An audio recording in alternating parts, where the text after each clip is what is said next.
Hi everyone, this is Lara Hammock from the Marble Jar channel, and in today's video I will share how I keep track of how much we've saved this year in YNAB.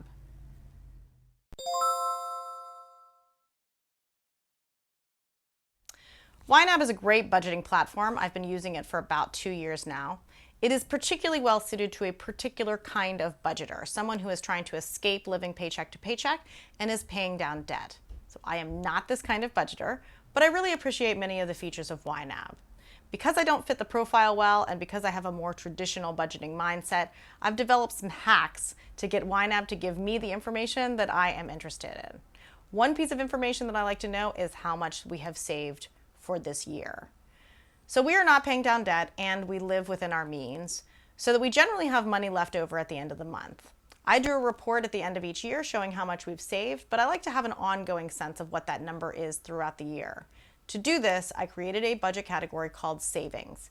Within that category, I have our travel budget and a budget for my grad school. Both of these we fund at the beginning of each month. I also have a general savings budget and a budget called 2021 Savings. Savings doesn't necessarily pertain to this year, it's more of a holding category.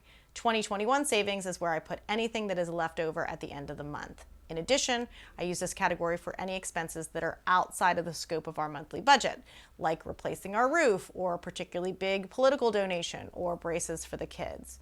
So this budget category gives me a sense of how much we've saved during the course of the year minus any extraordinary expenses, kind of like a rolling income statement.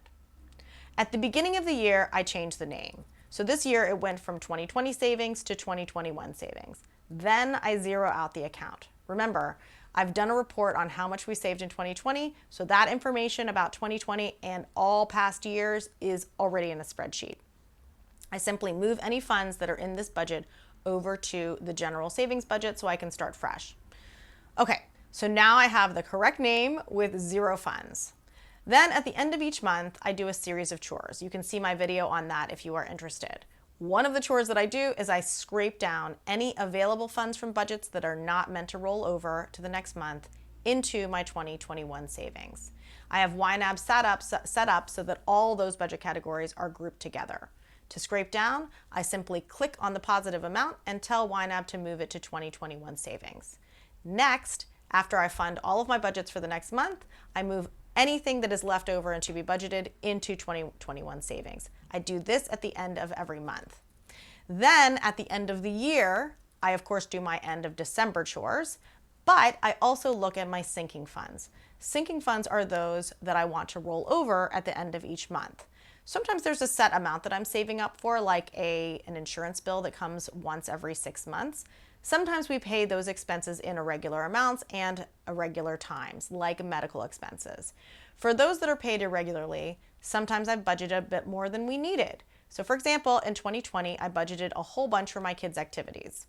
Well, guess what? We didn't spend nearly as much in that area since we were in COVID lockdown for most of the year.